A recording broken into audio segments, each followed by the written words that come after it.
안녕하십니까. 오늘은 에덴동산 세 번째 시간으로 불탄 생명나무의 부활이라고 하는 제목으로 여러분들과 함께 은혜를 나누고자 합니다. 제목이 약간 슬픈 면이 있죠. 불타버린 생명나무가 있는데요. 그 절망적인 상황에서 부활했다고 하는 이야기를 하려고 합니다. 여기 에스겔서 47장 12절에 보면은요, 지난주에 우리가 한번 봤었죠. 강 좌우가에는 각종 먹을 실과나무가 자라서 그 잎이 시들지 아니하며 실과가 끊지지 아니하고 달마다 새 실과를 맺으리니 그 물이 성소로 말미암아 나옴이라. 그 실과는 먹을만하고 그 잎사귀는 약재료가 되리라. 그래서 지난번에 성서에서 물이 흐른다고 했었죠.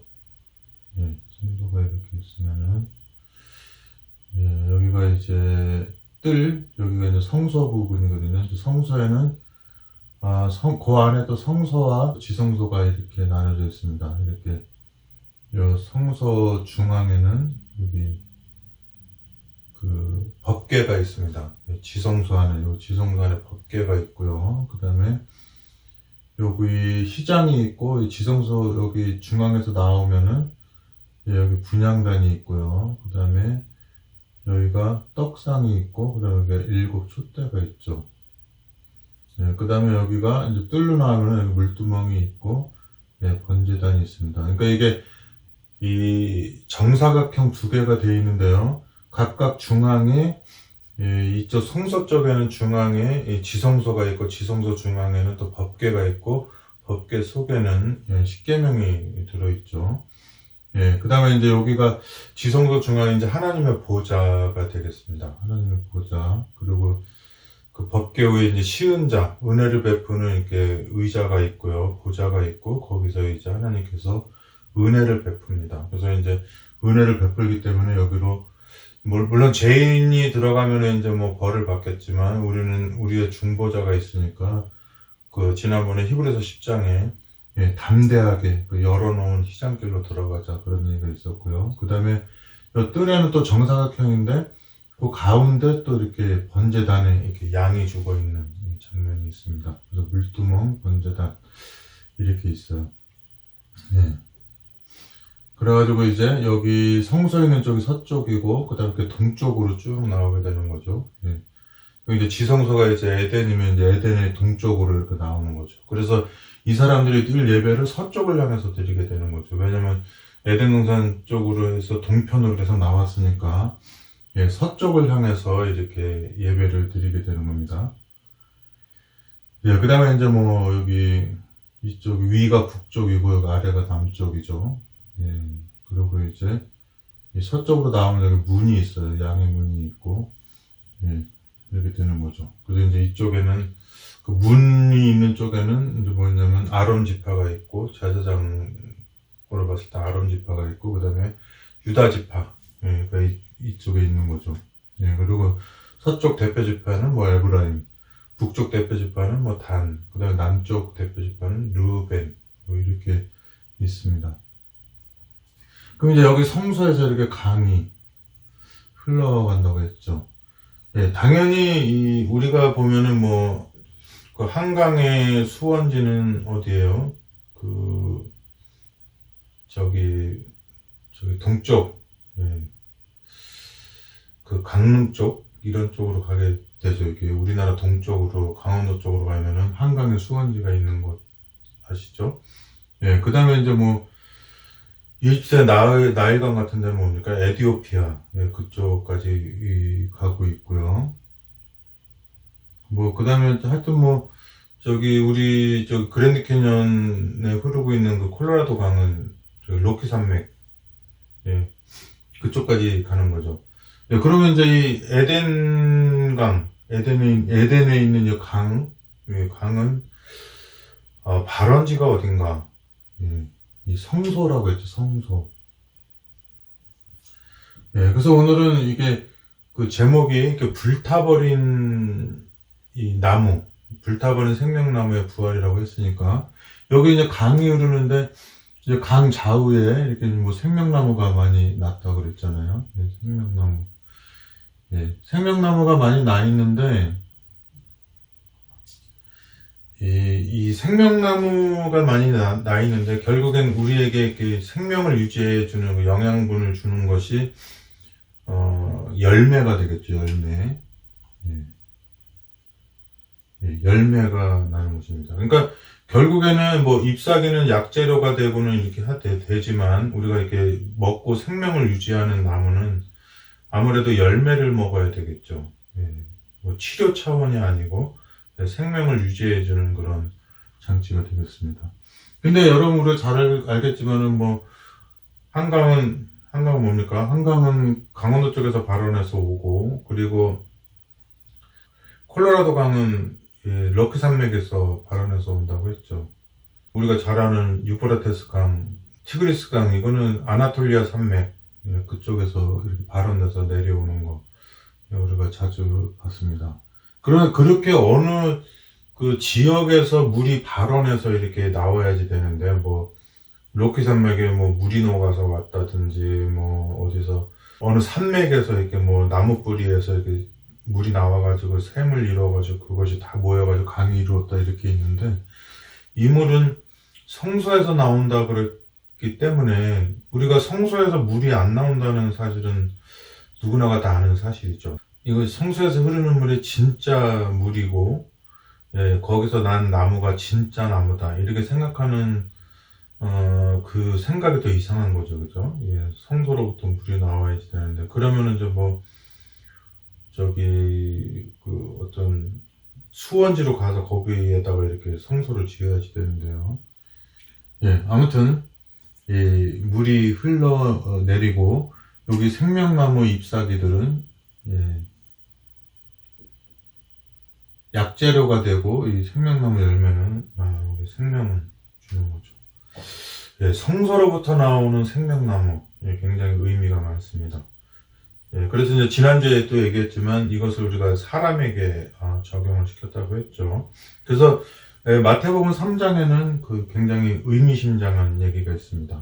여기 성소로부터 물이 나왔는데 이 강 좌우가에는 생명나무가 많이 나왔다고 그랬고요. 그 다음에 여기 성소에서 물이 흘러온다 그랬는데 계시록 22장에 보면 뭐예요? 여기 성소, 여기 지성소 안에 하나님과 어린 양의 보좌로부터 또 물이 흘러나왔다고 그랬고 그 다음에 계시록 22장 17절에 보니까 신부와 성령과 신부가 말씀하시기를 여기에 와서 뭐 생명수를 값없이 뭐 마셔라 뭐 이런 얘기가 있습니다. 그러면 이제 뭐 결론적으로 지금 뭐 그다지 재미는 없지만 이 생명나무 열매가 지금 생명나무 지금 뭐 예를 들어서 제가 이 성소라고 치면은 이 안에 하나님이 거하시고 하나님의 성령이 역사하셔서 제 입을 통해서 말씀이 나가는데 그 말씀을 들은 사람이 우리 하나님을 발견하고 우리 예수님을 발견하고 그분을 믿으면 구원을 받는다. 뭐 이런 거랑 이제 결론적으로 그렇게 말씀드릴 수가 있습니다. 근데 만약에 여기서 그 물이 흘렀지만은 이 생명나무가 열매를 맺지 못했을 경우 어떻게 됩니까? 말라버리겠죠. 예. 그리고 물이 안 흘렀을 경우도 있겠죠. 물이 안 흘렀을 경우도 있고 하는데 그 하나님의 성소로부터 흐르는 물을 받아서 이 생명나무 열매를 맺혀야 되는데 그렇게 맺히지 못한 경우에 어떤 일이 있었냐면은 마태복음 3장에 우리 요한이 이런 말을 합니다. 7절에서 10절에 보니까 요한이 많은 바리새인과 사두개인이 침례 베푸는 데 오는 것을 보고 이르되 독사의 자식들아 누가 너희를 가르쳐 임박한 진노를 피하라 하더냐 그러므로 회개에 합당한 열매를 맺고 여기 있잖아요. 그 하나님의 보좌와 어린 양의 보좌로부터 흘러내려오는 그 성소에서 흘러내려오는 물로 물을 받아서 그 회개에 합당한 열매를 맺고 속으로 아브라함이 우리 조상이라고 생각지 말라. 내가 너희에게 이르노니 하나님이 능히 이 돌들로도 아브라함의 자손이 되게 하시리라. 이미 도끼가 나무 뿌리에 놓였으니 좋은 열매 맺지 아니하는 나무마다 찍어 불에 던지우리라 그랬습니다. 예, 여기도 도끼.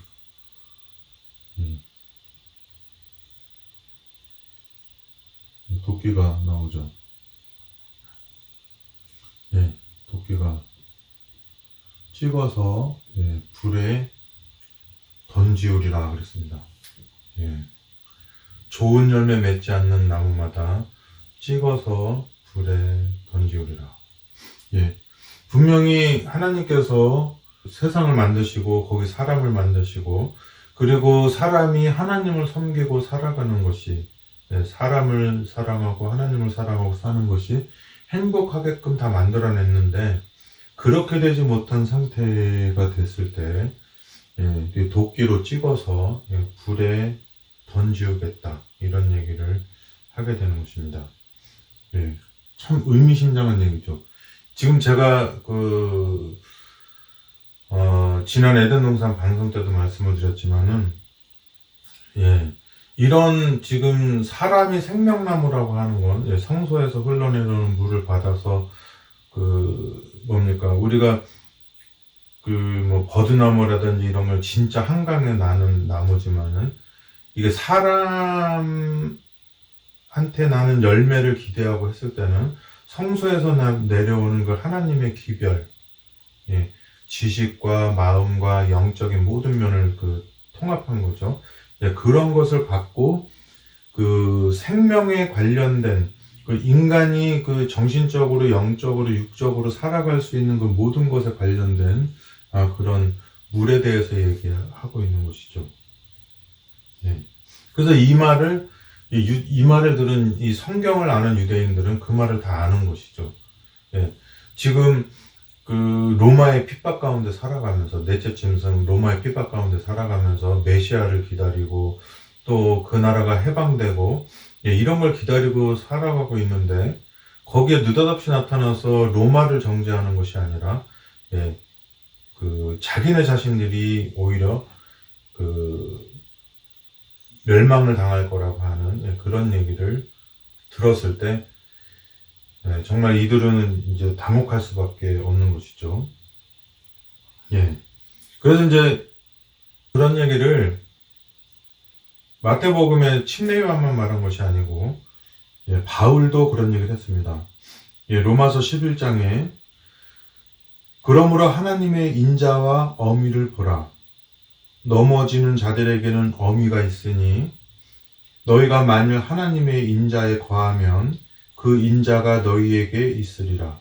그렇지 않으면 너희도 찍히는 바 되리라. 이거는 이제 이방인들한테 하는 말이죠. 이제 바울은 이방인의 사도니까 그리고 로마서는 이제 로마에 보내는 편지이기 때문에 로마인들에게 대해서 말하는 겁니다. 너희가 은혜로 이방인이지만 은혜로 택함을 받았는데 너희들도 이런 성소로부터 흘러나오는 하나님과 어린 양의 보좌로부터 흘러나오는 말씀을 듣고 이 영적으로 거듭나지 못하면 버림을 당하리라. 하나님의 원래 택하신 유대인들도 그렇게 고생해서 가나안 땅에 출애굽해서 가나안 땅에 정착해서 살았는데도 불구하고 하나님한테 찍혀서 버림받았는데 너네들은 얼마나 더 그렇게 되겠느냐. 또 그런 얘기도 있고 이방인이었던 하나님의 나라를 짓밟는 너희 나라 사람들도 하나님께서 구원했거든. 하물며 이스라엘 사람들이 다시 돌아온다면 아무리 스데반을 죽이고 더 심한 짓을 했어도 그를 더 받아들이지 않겠느냐. 이런 얘기를 쓰게 되는 것이죠. 저희도 유대인들도 믿지 아니하는데 거하지 아니하면 접붙임을 얻으리니 이는 저희를 접붙이실 능력이 하나님께 있습니다. 내가 원 돌 감람나무에서 찍힘을 받고 그 본성을 거스려 좋은 감람나무에 접붙임을 얻었은즉 원가지인 이 사람들이야 얼마나 더 자기 감람나무에 접붙이심을 얻으랴. 감람나무가 뭔지 알죠? 여기 그 성소에서도 여기 촛대 양쪽에 그 감람나무가 있어서 그 올리브 오일을 그 흘려보내잖아요. 감람유를. 예, 그것을 갖고 이제 그 빛이 나거든요. 그래서 성경에는 무화과나무, 감람나무, 예, 그리고 뭡니까? 포도나무. 예, 그 굉장히 세 가지가 중요하죠. 이때로부터 좀 한참 벗어나서 약 한 700년 정도 벗어나서 이사야서라고 하는 책이 있죠. 예, 이사야서라고 하는 책에 보면은 이사야서 그 5장에 보면 지금 우리가 로마서 11장을 읽고 마태복음 3장을 읽었었던 그 도끼에 찍힌 그 나무 열매에 대한 그 이야기를 또 볼 수가 있습니다. 이사야 5장 3절에서 5절에 보면은요. 예루살렘 거민과 유다 사람들아 구하노니 이제 나와 내 포도원 사이에 판단하라. 내가 내 포도원을 위하여 행한 것 외에 무엇을 더할 것이 있었으랴. 내가 좋은 포도 맺기를 기다렸거늘 들포도를 맺힘은 어찌민고. 이제 내가 내 포도원에 어떻게 행할 것을 너희에게 이루리라. 내가 그 울타리를 걷어 먹힘을 당케 하며 그 담을 헐어 짓밟히게 할 것이요. 예, 그래서 뭐 유대인의 역사를 보면은 여기 뭐 애굽이 있었으면은 예, 여기서 출애굽 해가지고 예, 홍해를 지나서 어떻게 해요? 예, 가나안 땅에 정착하게 했죠. 가나안 땅. 예, 가나안 땅에 정착을 했습니다. 홍해를 지나서 여기 광야가 있죠. 광야. 예, 이게 꼭 그 구속사의 그 표상이 되잖아요. 구속사의 원형을 얘네가 보여주고 있어요. 그래서 애굽 세상을 상징하는 애굽 땅에 살다가 여기서 홍해를 건너고요. 그 다음에 광야 생활을 하게 됩니다. 광야 생활을 하게 되고 그 다음에 여기 또 요단강을 건너서 하늘 가나안을 상징하는 여기 가나안 땅에 들어가죠. 그래서 뭐 우리 뭐 요단강 건너갔다 뭐 이런 얘기 나오죠. 몇 주로 우리 요단강 건너서 만나리 뭐 이런 게 있는데 이게 우리 구속사를 보여주는 겁니다. 네. 그래서 우리가 에덴 동산을 지성소 성과 악을 알게 하고 예, 생명나무가 있었던 곳에서 예, 나와가지고 예, 여기서 힘든 생활을 살잖아요. 예, 분향단 여기 12덩이의 떡 그죠? 12제자 예, 12교회 12교회인가요? 12지파 12지파죠. 그 다음에 예, 여기 7교회죠. 7교회 이런 삶을 살고 그 다음에 이제 여기 그 물두멍 예, 침례를 상징하죠. 침례 받고 그 다음에 여기 어린 양 예, 죽고요.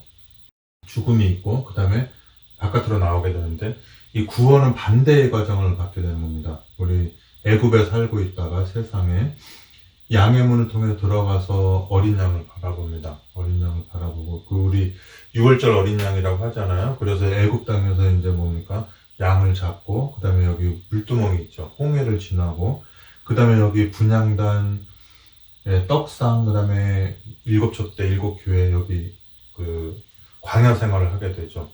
그 다음에 여기 지성소 여기 휘장이 있죠. 예, 우리 요단강 휘장을 찍고 여기 하나님의 보좌와 어린 양의 보좌가 있는 그 에덴 동산, 이 지성소 들어가죠. 그래서 에덴 동산에 우리가 그 화영검이 있었잖아요. 예, 지성소 안에도 예, 그 두루 도는 그 화영검, 예, 쉐키나의 영광이 있어요. 그래서 이것이 이거 에덴 동산 자체, 지성소가 에덴 동산 자체를 보여주고 있고, 이 성소 자체가 구속에 대한 어떤 이런 내용들이 담겨져 있는 겁니다. 여러분 보셨는지 모르겠어요. 저도 옛날에 본 적이 있는데 뭐 나오죠. 스코필드의 그 프리즌 브레이크 나오잖아요. 이걸 보면 온몸에 그 문신을 해가지고 가잖아요. 그래서 너 여기 어떻게 빠져나갈 거냐 이 감옥을 그랬더니 우통을 딱 벗으니까 온몸이 그 문신이 돼 있는 겁니다. 근데 그게 문신이 겉으로 볼 때는 이게 그냥 일반 문신인데 거기 모든 그 감옥의 그 설계도가 다 그려져 있는 겁니다. 그런 것처럼 이 성소도 보통 사람이 볼 때는 그냥 일반적인 뭐 어느 나라의 그 종교처럼 그냥 그 제사의식 중에 하나구나 생각하겠지만은, 이 성소는 이 구속의 그 과정과 역사 뭐 이런 그 시작과 결론이 여기 다 기록돼 있어요. 그래서 뭐 사람들이 이거를 왜 재미없어 하는지 모르겠지만은, 예, 그래도 이런 거를 전하는 사람이 정말 한 사람이라도 있어야 되지 않겠습니까?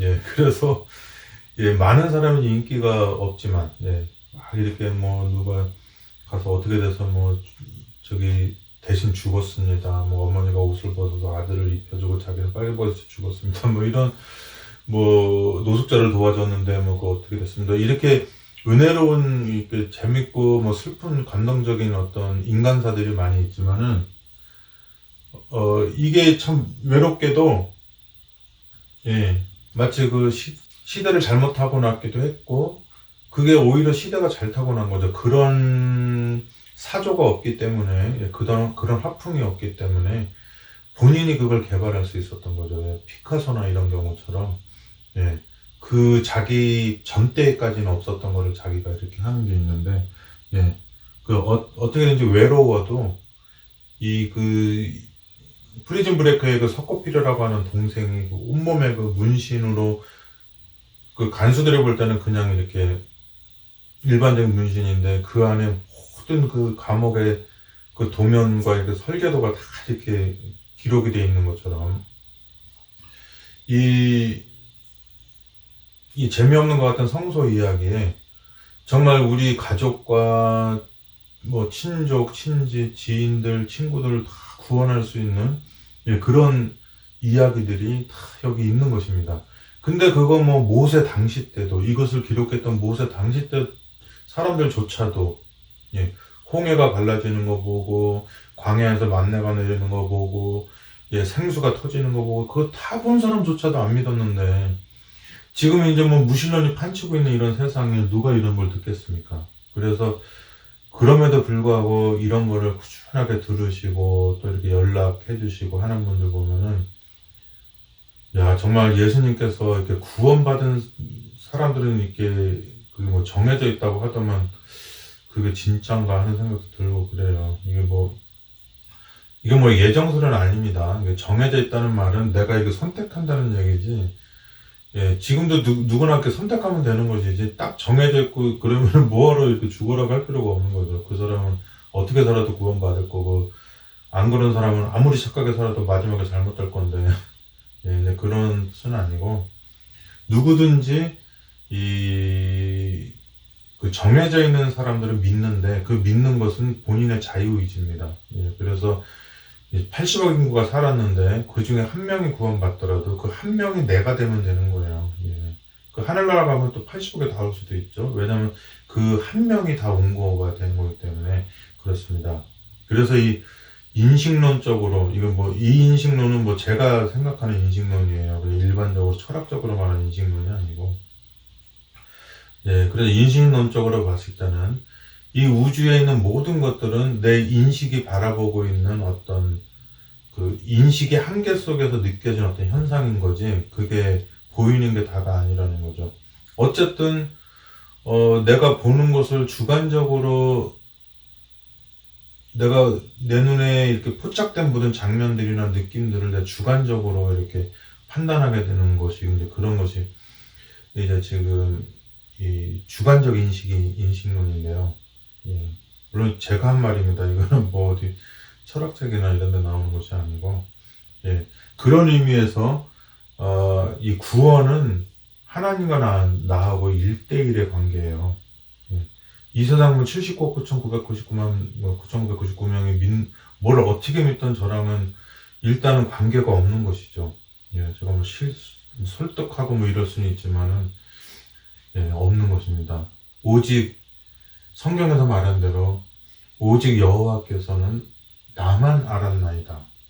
이건 80억 인구를 다 말하는 것이 아니라 내 주관적 인식 속에서는 이 세상에는 하나님하고 나밖에 없고, 그리고 하나님이라고 하는 분은, 그분이 나한테 이렇게 직접은 있지만 내가 그 센서는 그걸 느끼지 못하고, 그 하나님의 주변에 여러 가지 보조 도구를 통해서 나로 하여금 하나님을 발견하고 믿게 하는 것이죠.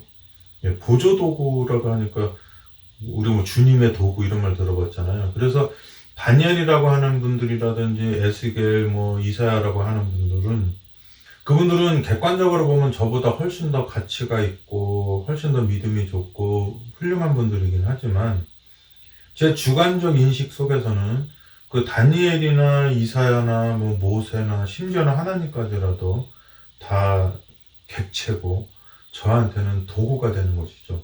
예. 우리 하나님께 가는 도구가 되는 것이고 결국에는 내가 인식이 없으면 하나님조차도 내 세계 속에서는 없는 거니까. 그러니까 성경에 보니까 하나님한테 협박성 비슷한 말을 하는 거예요. 예. 당신이 나를 살려주시 아니하시면 내가 거기 없나이다. 내가 없겠나이다. 뭐 이런 얘기 하잖아요. 예. 하나님한테는 굉장한 협박이죠. 예. 지금 온 우주에 나 하나밖에 없는 이 상태. 예. 뭐 천상천하 유아 독전 그러잖아요. 예. 근데 거기에 존자는 존귀할 존자를 써요. 예. 천상천하 유아 독전이라고 하지만 저는 그 존자를 그냥 존재할 존자로 쓰는 거죠. 존귀할 존자가 아니라 존재하다 할 때. 예. 내가 존재하지 않으면 하나님이 없습니다. 그렇기 때문에 하나님이 나를 이렇게 죽음의 세상에 보게 되면 그곳에는 하나님도 없겠고 이렇게 되는 거죠. 예, 하나님이 없으니까 하나님을 찬양함도 없겠죠.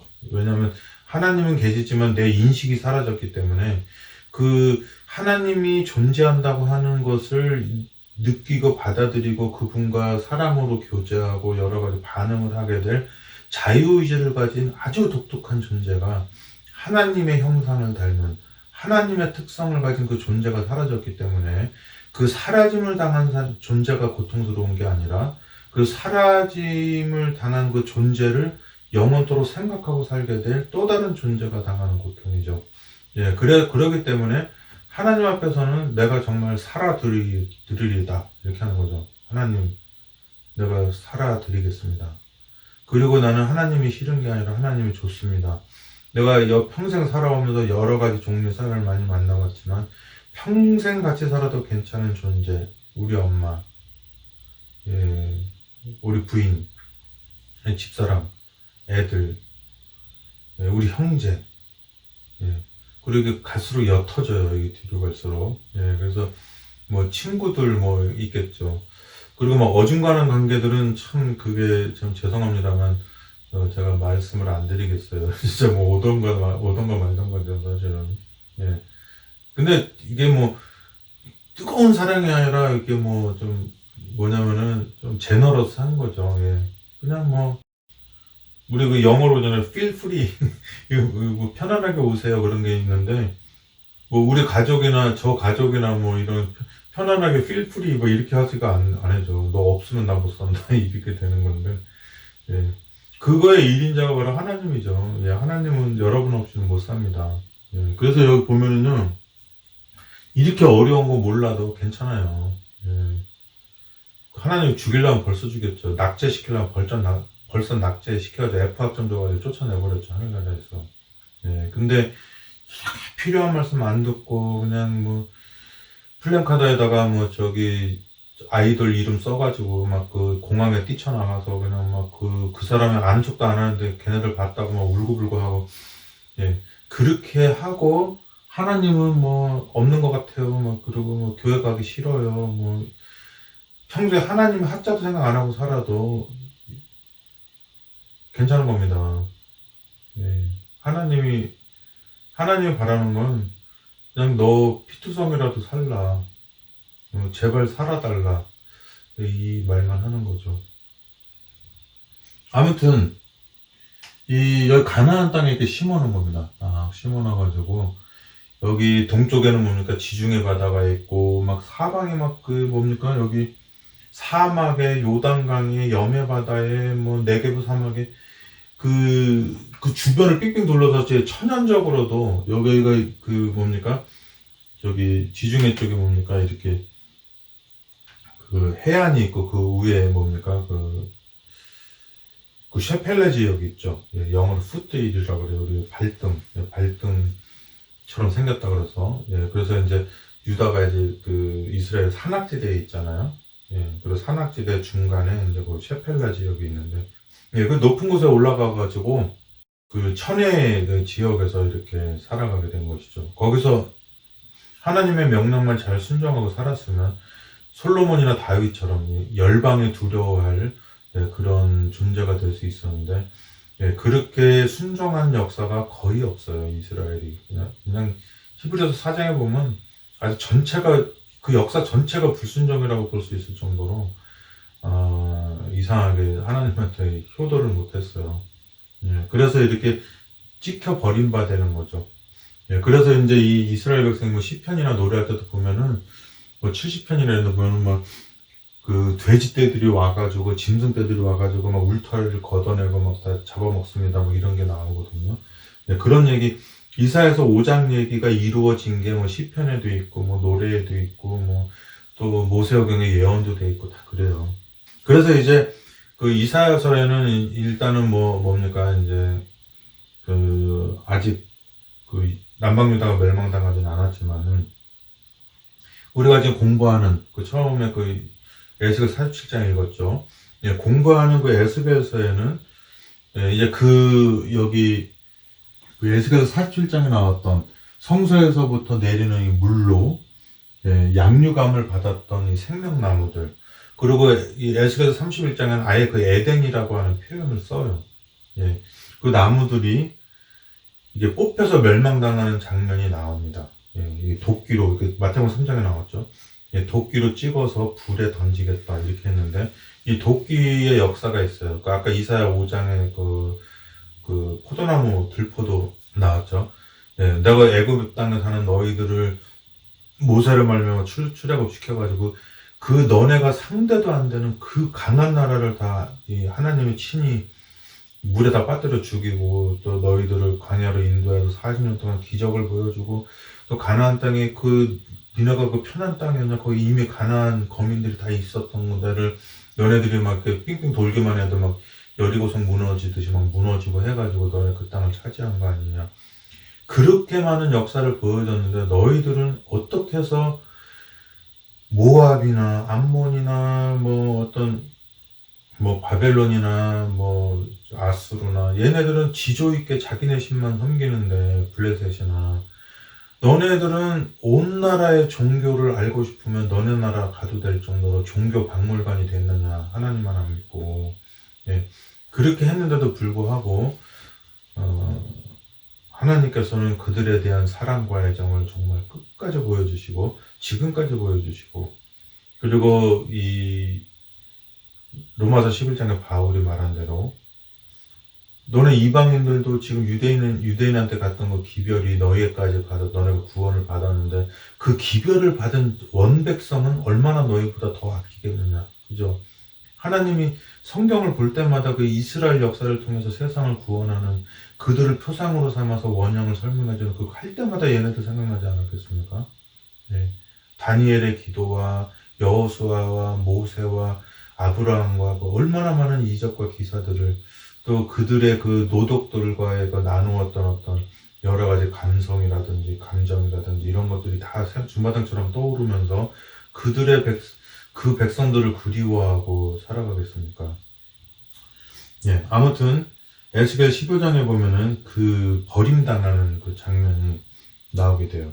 15장 1절에서 8절에 여호와의 말씀이 내게 임하여 가라사대 인자야, 포도나무가 모든 나무보다 나은 것이 무엇이랴? 삼림 중 여러 나무 가운데 있는 그 포도나무 가지가 나은 것이 무엇이랴? 아까 약 150년 전에 쓰여진 이사야서에 예언된 대로 되는 거죠. 포도나무 나오죠. 근데 그 포도나무 가지가 나은 것이 무엇이랴? 그 포도나무 가지가 이렇게 그 자기 스스로 설 수도 없어가지고 여기 기둥 만들어서 위에다 철사들 쭉 연결해가지고 거기다가 이렇게 매달아 놓잖아요, 나무를. 그리고 막 비틀어져 있잖아요. 그래서 이렇게 막 그거만 딱 떨어지면 땅바닥으로 뚝 떨어질 정도로 이게 약한 것인데 가구를 만들거나 이렇게 할 수가 없는 거죠. 그런데 그거 멀쩡한 때도 그 쓸데가 없는 포도나무인데 그 나무를 가지고 무엇을 제조할 수 있겠느냐? 그것으로 무슨 그릇을 걸 못을 만들 수 있겠느냐? 불에 던질 화목이 될 뿐이라. 불이 그 두 끝을 사르고 그 가운데도 태웠으면 제조에 무슨 소용이 있겠느냐? 그것이 온전할 때에도 아무 제조에 합당치 않았거든. 하물며 불에 살라지고 탄 후에 어찌 제조에 합당하겠느냐? 그러므로 주 여호와 내가 말하노라. 내가 숲을 가운데 포도나무를 불에 던질 화목이 되게 한 것 같이 내가 예루살렘 거민도 그같이 할지라.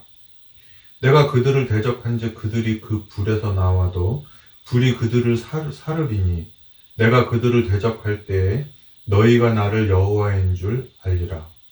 내가 그 땅을 황무케 하리니 이는 그들이 범법함이니라. 나 주 여호와의 말이니라 하시니라. 예.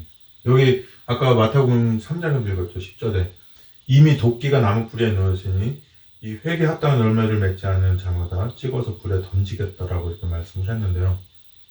도끼가 나무 뿌리에 놓였다 그랬어요. 예. 나무 뿌리가 이렇게 있나 보죠. 네, 나무 뿌리에 놓였으니 이거 뭐 도끼 역사 나오죠. 이사야서 10장에는 뭡니까? 그때 아수르가 멸망당하기 전이기 때문에 아수르가 도끼로 나옵니다. 이사야 10장에. 그 다음에 유다를 찍은 도끼는 뭡니까? 바벨론. 여기 그러니까 에스겔에서는 지금 아수르 멸망당한 상태니까 아수르가 뭐 한 10년 전에 멸망당했어요. 예, 그래서 이 아수르를 포함해서 다 그 유다까지 찍어버린 도끼가 바벨론이고, 예, 그 다음에 또 뭡니까? 메데 페르시아. 고레스 왕이, 뭐, 다리우 왕 고레스 왕이 또 도끼로 찍어냈죠. 그 다음에 그리스가 또 도끼가 되는 것이고, 그 다음에 로마가 도끼가 되는 것이죠. 그래서 마태복음 3장, 예. 로마서 11장, 이건 뭡니까? 그, 다니엘서 7장에 나오는 그 뭡니까? 네 번째 짐승. 그리고 뭡니까? 그, 신상에서도 뭡니까? 네 번째, 예, 철과, 있잖아요. 철달인가요? 그게 있어가지고 걔네들이 도끼가 되는 거죠.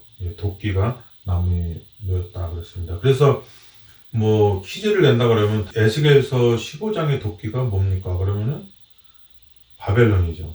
예. 또 퀴즈 마태복음 3장의 도끼가 뭡니까? 그러면 로마죠. 그죠? 이렇게 하면 되겠죠. 그래서 불 가운데로 던져버리겠다 그랬어요. 그래서 그냥 있어도 별 볼 일 없는 나라인데 써먹을 데가 없는 나라인데 그나마 그 바벨론이라고 하는 불, 예, 로마라고 하는 불, 예, 그리스라고 하는 불, 메데피레스라고 하는 불, 이런 불들이 와가지고 다 도끼로 찍어서 이거 불살라 버렸으면 무슨 소용이 있겠느냐 그랬죠. 여러분, 우리가 지금 선과 악의 대쟁투를 하고 있죠. 예. 근데 우리가 뭐 저도 지금 이제 만으로 58세고 이제 58세 지났죠. 이제 환갑이 이제 1년 이제 2년이 안 남았어요. 그런데 제가 어렸을 때 그렇게 착하고 순진했어도 한 해 한 해 지나가면서 국민학교, 중학교, 고등학교 안 갔죠. 예. 이렇게 뭐 검정고시하고 뭐 이게 지나면서 점점 좀 어떻게 돼요? 이 욕심이라고 하는 불, 그 다음에 세파라고 하는 불, 그리고 탐욕의 불, 색욕의 불, 뭐 물욕의 불, 뭐 살아가면서 이 세상에 욕심날 게 얼마나 많아요. 심지어 테니스를 해도 쟤를 이겨먹으려고 하는 불, 이런 모든 질투와 탐욕, 막 모든 그 세상에 나한테 주는 그 세파라고 그러죠. 거기에 시달려가지고 이렇게 불순하게 됐는데 저 같은 사람을 통해서 누가 구원을 받을 희망이 있겠어요. 예. 우리 가족도 지금 저는 아빠 노릇 못해서 남편 노릇 못해서 지금 형편입니다. 사실 형편없는 형편은 뭔지 몰라도 아주 불에 거슬렸어요. 아주 막 그 날 때부터 지금 지나오면서 그냥 좋은 것과 나쁜 길이 좋은 길과 나쁜 길이 있으면 늘 나쁜 길을 선택한 거예요. 공부하는 것보다는 노는 거, 학교 가는 것보다는 뭐 땡땡 친다 그러죠. 그 학교 예, 착한 애들 만나는 것보다는 불량 애들 만나고, 예, 물 마시는 것보다는 술을 마시고, 공기 마시는 것보다는 저기 담배 흡연, 끼견이라고 그러죠. 아무튼 뭐 이게 좋은 거 한 적이 없어요. 그냥 살아오면서 그게 다 망가졌는데 하나님을 전파하고 남에게 생명나무가 되기는커녕 저 자신도 구원할 수 없는 그런 아주 철량맞고 한심하고 그 정말 이렇게 불쌍한, 예. 불쌍한 거 말고 뭐죠? 이렇게 불쌍한 건 이렇게 동정심이 가는 게 불쌍한 건데 그거 말고 아주 그냥 뭐 동정도 받을 수 없는 이게 처량한 상태, 신세라고 그러죠. 신세 한 상태가 아니라. 예.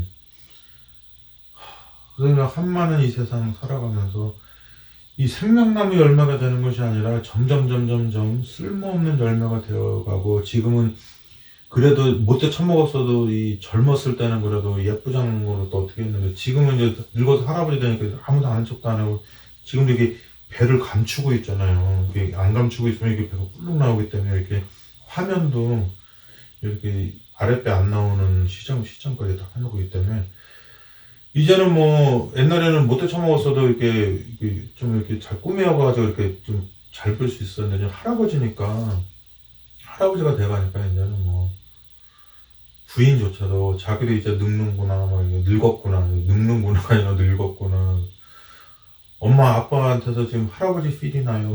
이렇게 이런 소리 듣고 있는데 이제 뭐 돕기도 아깝죠 사실은. 생나무 팔려면 힘들지만은 생나무 팔려면 힘들지만 마른 장작 그 말라버리면 얼마나 푸석푸석합니까. 예. 예. 말라서도 좀 어느 정도 물기가 있어야지 좀 장작으로 쓸모가 있지. 그 완전히 그 왜 푸석푸석 해가지고 왜 그 개미가 파먹어가지고 이렇게 막 먼지 나는 그런 거는 또 별로 쓸모도 없어요. 자, 아무튼 그 바벨론으로 들어가서 예, 이게 있는 겁니다.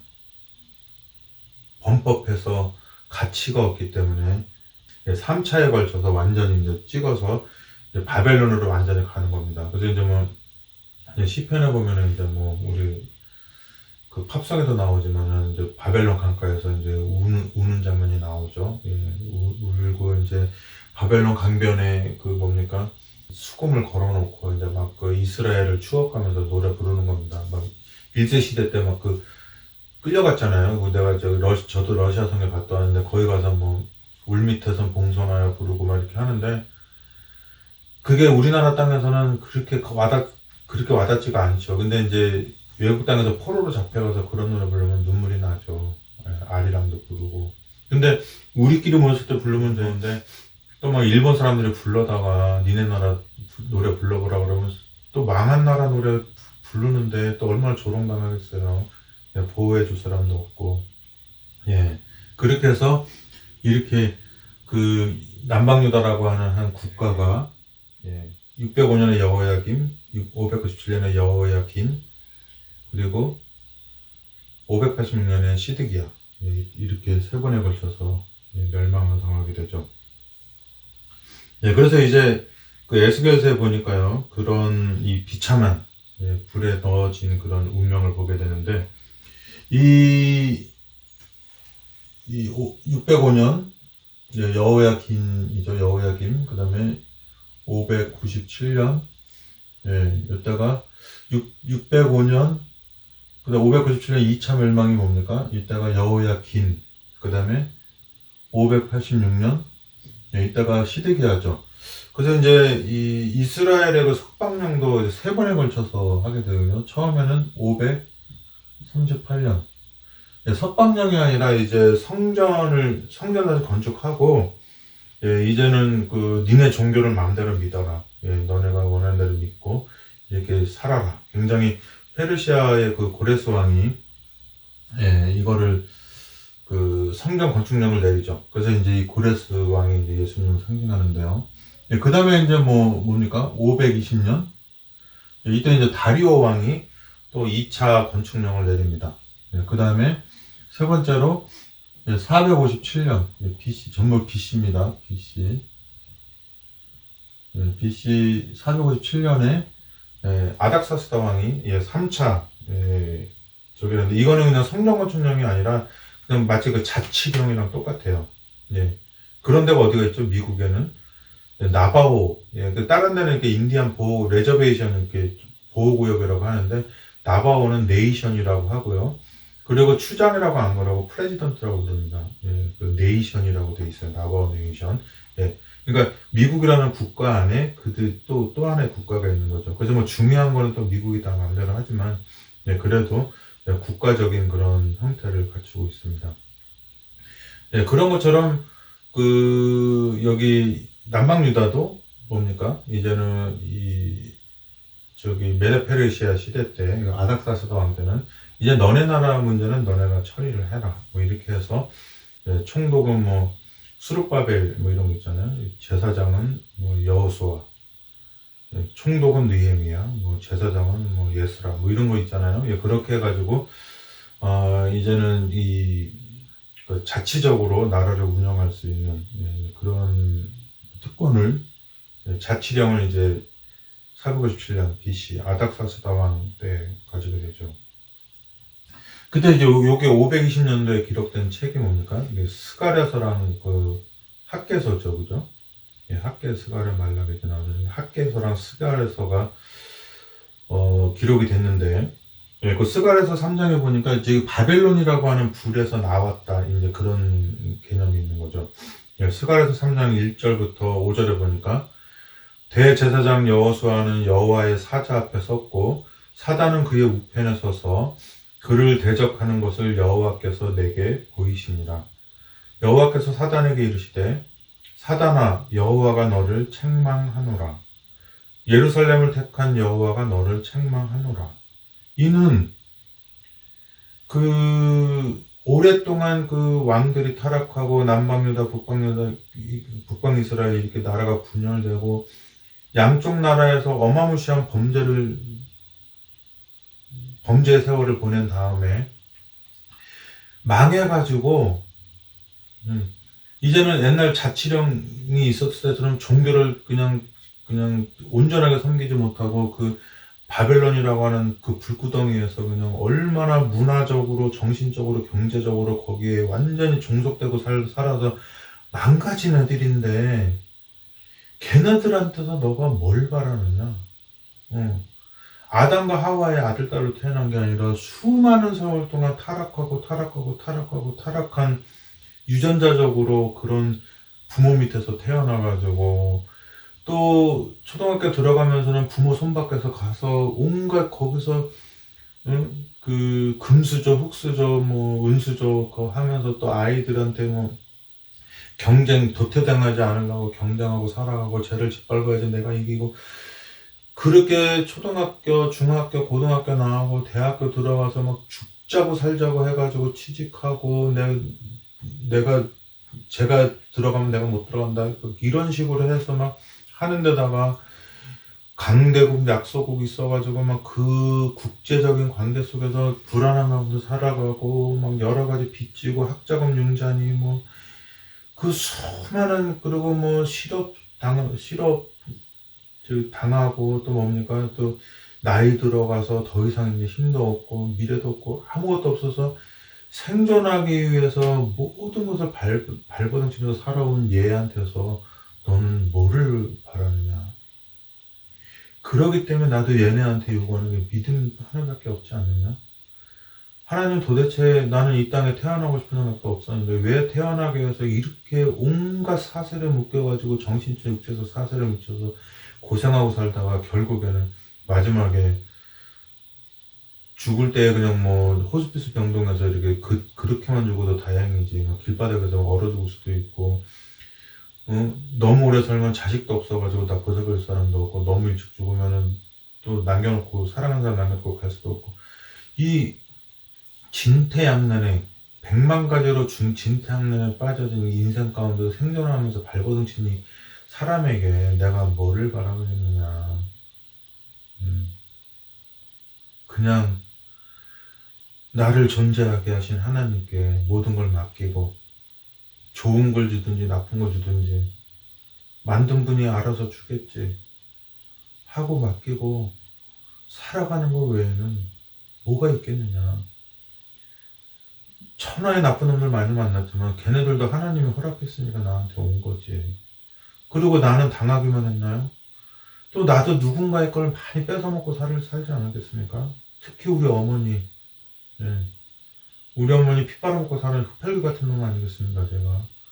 예. 그 어머니가 빨리 돌아가셔서 들 뺏어먹은 게 진짜 억울한 거죠, 사실은. 예. 지금 어머니 살아 돌아오시면 또 불평불만하고 온 세상 불평 다 받아줄 분이 그분밖에 없는데, 내 불평. 아무리 억울해도 내가 죄인이다. 그리고 아무리 내가 나쁜 일 해도 너는 내 속 썩인 적 한 번도 없다. 너는 나한테 효자다. 왜냐면 엄마한테는 내가 돈 주고 용돈 주고 이게 아니라 존재하기만 했다고 그거거든요. 우리 어머니는 실제로 돌아갔을 때까지 11금이 아니라 10식금을 냈어요. 버는 돈을 다 냈어요. 아들 묵히한다고. 예, 실적 올려주려고. 예, 근데 그 어머니가 60대에 돌아가셨으니 진짜 미쳐버리는 거죠. 예, 지금 살아 돌아오면 효도하느냐? 아니에요. 불평불만하죠. 또 불효하고. 또 어머니는 그래야지 또 애고 내 새끼 이뻐하지. 갑자기 철들면 또 돌아가세요. 내가 잘 알죠. 예. 그래서 하나님께서 그러는 겁니다. 사단아, 이 여호수아를 택한, 예루살렘을 택한 나 여호와가 너를 책망한다. 얘네들이 이렇게 살게 된 그런 근본 원인이 누구냐? 너 아니냐? 네가 얘네를 날 때부터 죽을 때까지 얼마나 지지고 볶아서 얘네들이 이렇게 살 수밖에 없게 만들었느냐? 그럼에도 불구하고 이 여호수아는 자기의 생명을 좌지우지하는 사단인 너를 본 게 아니라 그 와중에서도 나 여호와 하나님을 부모로 받아들이고 나를 믿고 따라오지 않았느냐. 얘가 하는 말, 얘가 쓰는 언어, 정신, 문화 여러 가지 것들이 이 바벨론의 불에 쌓여가지고 그렇게 복장이고 뭐고 다 그렇게 살아가고 있지만 그 와중에서도 얘는 바알신을 섬기지 아니하고 오로지 믿음으로써 자기를 구원할 나를 의지한다. 이 불 가운데서 나온 이 포도나무인 이 아이들, 불탄 적도 없고 바벨론에 들어간 적도 없는 완벽한 아담과 하와 같은 존재보다도 더 귀한 존재다. 저리 가라. 이 아이들은 옛날에 그냥 생명옷을 입었지만 이제는 그것이 아니라 하나님인 나의 가죽옷을, 나의 생명옷을 벗어서 둘째 아들한테 모든 걸 줬던 그 아버지처럼 얘에게 나의 모든 것, 나의 생명까지라도 온 우주라도 다 그 영광과 그 모든 것들을 입힐 것이다. 영광의 관을 씌울 것이다 그랬어요. 이 관 중에 가장 비싼 관이 뭔지 알아요? 예, 바울이 그랬죠. 예수님 재림할 때 나의 면류관은 바로 너희라 그랬어요. 나도 예수님 재림할 때 이 세상에 뭐 다이아몬드가 탐나겠습니까? 뭐 타이타닉에 나오는 대양의 눈물이 탐나겠습니까? 눈 뜨자마자 찾을 사람은 우리 식구죠. 예, 집사람, 승리, 수민이, 우리 엄마, 우리 형제 다 사랑하는 사람 다 찾으면서 다닐 거예요. 얼마나 흥분돼요. 예, 우리 돌아가신 뭐 당숙님 다 찾아가서 만나고 할 건데 돈이나 뭐 황금 골짜기 아무 생각도 안 나죠. 오로지 내가 사랑한 내 가슴 속에 새겨둔 그 사랑하는 사람들 찾아다닐 겁니다. 그 관을 씌우는 거죠. 나의 관, 나의 면류관은 내가 늘 그리워하는 당신들이다 하는 거죠. 시편 1편에 보면은 그 이 생명나무 열매를 맺으려면 어떻게 해야 되느냐. 시편 1편 유명하죠. 예, 복음성가도 많이 나오고. 복 있는 사람은 악인의 꾀를 쫓지 아니하며 죄인의 길에 서지 아니하며 오만한 자의 자리에 앉지 아니하고 오직 여호와의 율법을 즐거워하며 그 율법을 주야로 묵상하는 자로다. 저는 시냇가에 심은 나무가 시절을 쫓아 12가지 과실을 맺으며 그 잎사귀가 마르지 아니함 같으니 그 행사가 다 형통하리로다. 예. 근데 우리가 어떻게 율법을 주야로 묵상합니까? 이거 시편 100편, 119편이거든요. 시편 119편에 보면은 거기 이거 나가죠. 율법을 주야로 묵상하고 막 나오는데 하나님의 율법을 주야로 묵상하는 사람들은 그 시냇가에 심은 나무가, 예, 시냇가에 심은 나무가 시절을 쫓아 과실을 맺으며 그 잎사귀가 마르지 아니함 같으니 그 행사가 다 형통하리로다. 다 그 에스겔 47장에 나오는 그 성소로부터 흘러나오는 물로 자라나고 있는 그 나무랑 똑같지 않습니까? 여러분, 하나님의 율법을 어떻게 주야로 묵상하겠어요? 예, 우리 집 식구들만 해도 뭐 결혼 작사, 이혼 작곡인지 뭐 이런 거 보고 있는데, 이상하게 그거를 보다 보면 저를 째려봐요. 걔네가 잘못했지. 나는 우여서 그냥 이거 이렇게 녹음한 죄밖에 없는데. 예, 그래서 그런 거 보고 다 머릿속에 일주일 내내 뭡니까? 뭐 부부의 세계라든지, 뭐 애들은 게임이라든지, 온갖 주야로 묵상하는 거는 뭡니까? 다 세상 것밖에 없잖아요. 그죠? 한국 가서 뭐 짜장면 먹을까? 뭐 다 이런 얘기 생각밖에 안 하잖아요. 어떻게 시편 1편처럼 살겠어요. 예. 시절을 쫓아 과실을 맺고 잎사귀가 마르지 않으려면 율법을 주야로 묵상해야 되는데, 주야로 지금 저쪽 방에서 게임하고 있고, 제발 녹음할 때만 조용히 해달라 하고, 지금도 내려가서 여기 녹음됐을 거예요. 제발 소리 좀 줄여달라고 해서 이렇게 하고 있는데, 그래도 율법을 주야로 묵상하지 않아도 제 눈에는 저 식구만, 저 사람들보다 귀한 사람이 이 세상에 없죠. 예. 절대 행함으로 말면 의의 아닙니다. 저쪽에서 나를 믿어서 하는 의의 아닙니다. 내가 일방적으로 보내는 그냥 무조건적인 사랑이에요. 예. 그리고 나는 저들한테 선고해요. 너희들은 착하다. 내 속을 썩인 적이 없다. 지금도 내가 바깥에 나가서 나를 위해서 막 밥 차려주고 막 이런 집에 있어도 계속 집에 가고 싶어요. 예. 싸가지 없는 아이들이 있어가지고 막 아빠가 나한테 해준 게 뭐가 있다 그래 막 이런 집에 가서 살고 싶은 게 하나님의 심정이죠. 아마 그 예수님이 그런 집이 있었으면 적을 거예요. 마르다 마리아, 예, 나사로 동문서답하는 집에 가서 그들이 이렇게 노는 거 보면서 굉장히 흐뭇해하고, 얘들이 그래도 나를 십자가에 달거나 잔인하게 하지는 않을 거다. 오해는 많이 해도 뭐 이렇게 했을 거예요. 그래서 시편 1편으로 끝나면은 우리는 뭣도 모르고 은혜로워할 거예요. 예. 여호와의 율법을 주야로 묵상하는 느낌이 막 들잖아요. 지금 방송 들으니까 잠깐 듣는 거지. 사실 또 이거 끄고 나면은 이제 뭔가 이루 성취감에 또 다른 거 세상 일 할 겁니다. 예. 그래서 예, 이거는 이제 순간적인 거고, 예. 그래서 사랑의 열매, 온유의 열매, 은혜 갚음의 열매를 맺지 않는데도 내가 일방적으로 우리를 사랑하잖아요. 우리 승리나 수민이가 바깥에서 뭐 얻어먹으려고 그러면 정말 열심히 해야 됩니다. 열심히 일하고 착한 척하고 예의 바른 척하고 단아가로 말하고 뭐 이렇게 해요. 내 친구네 집에 가면 내가 안 봐도 알아요. 예. 그런데 우리 집에 오면 싸가지 없이 행동하고 막 그냥 파자마 입고 다니고 막 그냥 아무거나 입고 다니고 걸치고 다니고 화장실 문도 안 닫고 그냥 저기 하고 막 이렇게 사는데 무조건적인 사랑을 받는 거죠. 자, 그래서 두 가지가 있습니다.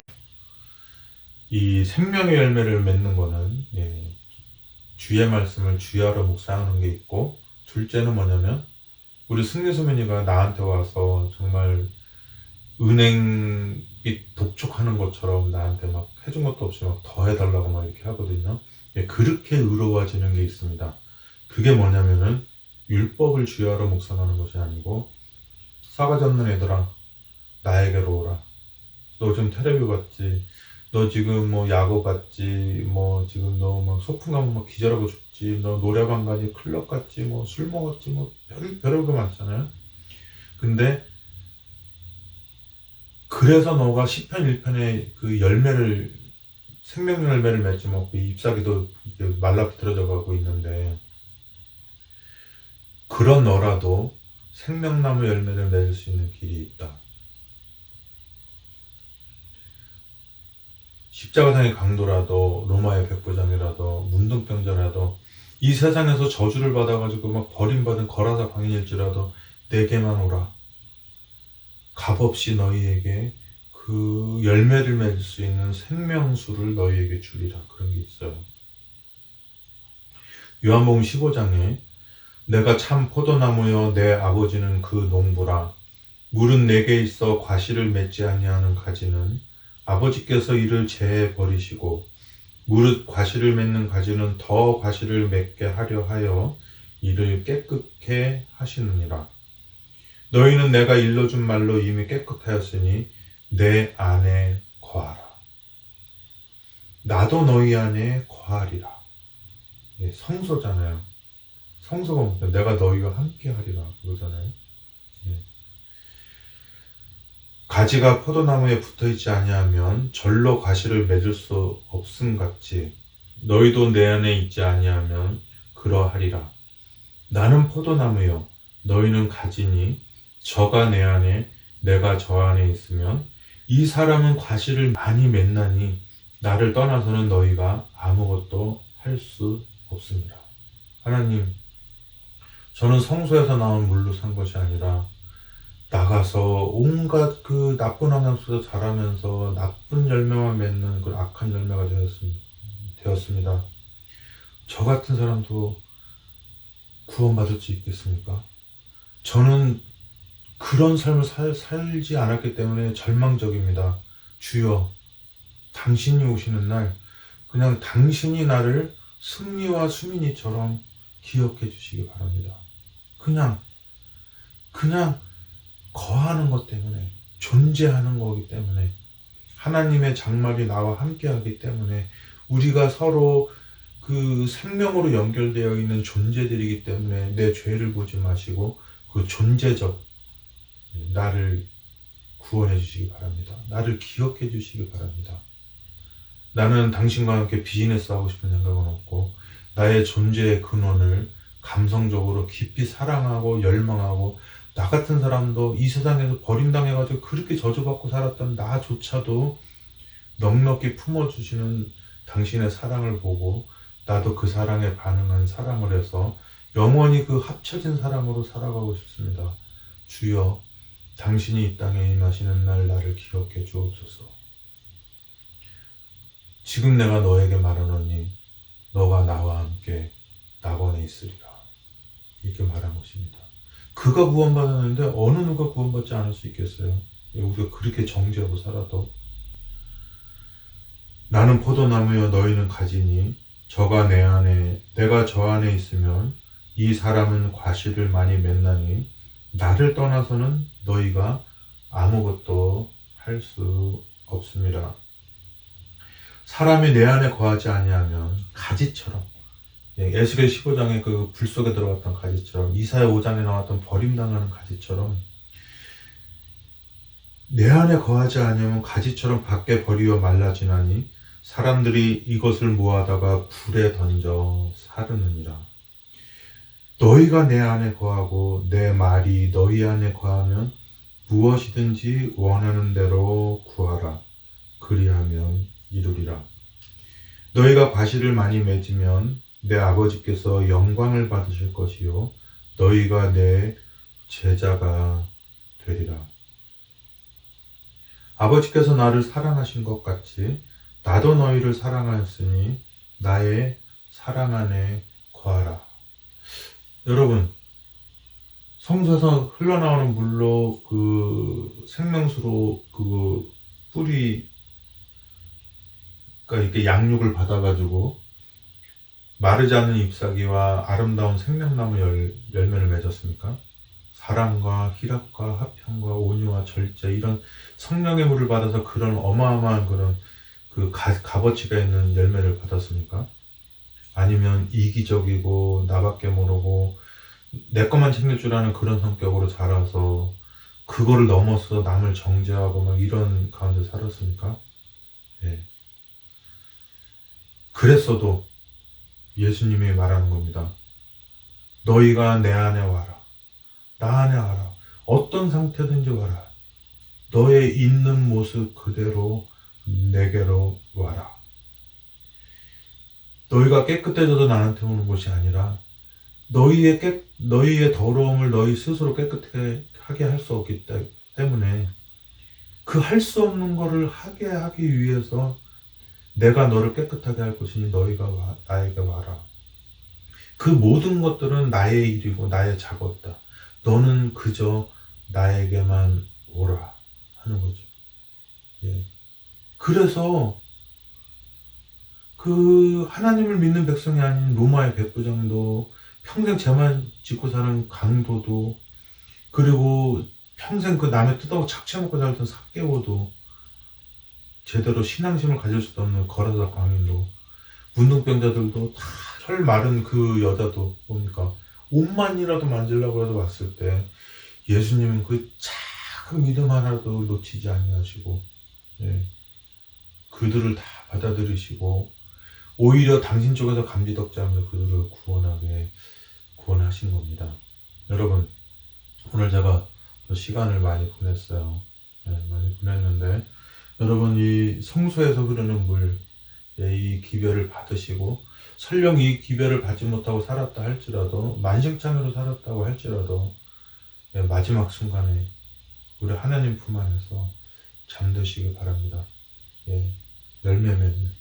오늘 그 제목이 그거잖아요. 불탄 생명나무의 부활. 우리 여러 가지 문제가 많죠. 그러니까 불탄 거죠. 예. 그러니까 부활해야죠. 예. 불이 안 떴으면 부활할 필요가 없잖아요. 예, 그 바벨론의 세속적인 것에 다 찌드는 이 몸이 있지만 그것이 완벽하지 못할지라도 우리 예수님 품에 와서 그분으로 하여금 내 사랑하는 아들아, 너희는 온전한 사람이다. 온전한 내 자녀다. 내가 그래서 너희를 위해서 이 피를 흘린 것이다 하는 그런 사랑의 말씀을 들으시고, 우리를 죽기까지 사랑하신 그 사랑 안에 우리가 거하고, 또 우리도 그분을 사랑할 수 있는 그 특권이죠. 짐이 아니고 특권이죠. 그 특권을 누리면서 우리 집사람 승리수민이 이렇게 우리가 오글박작 이렇게 비버 가족처럼 잘 사는 것처럼 하늘나라에서 영원히 같이 살게 되길 바라면서 오늘 말씀을 마치도록 하겠습니다. 감사합니다. 여러분들이 사랑하는 것을 하시길 바랍니다.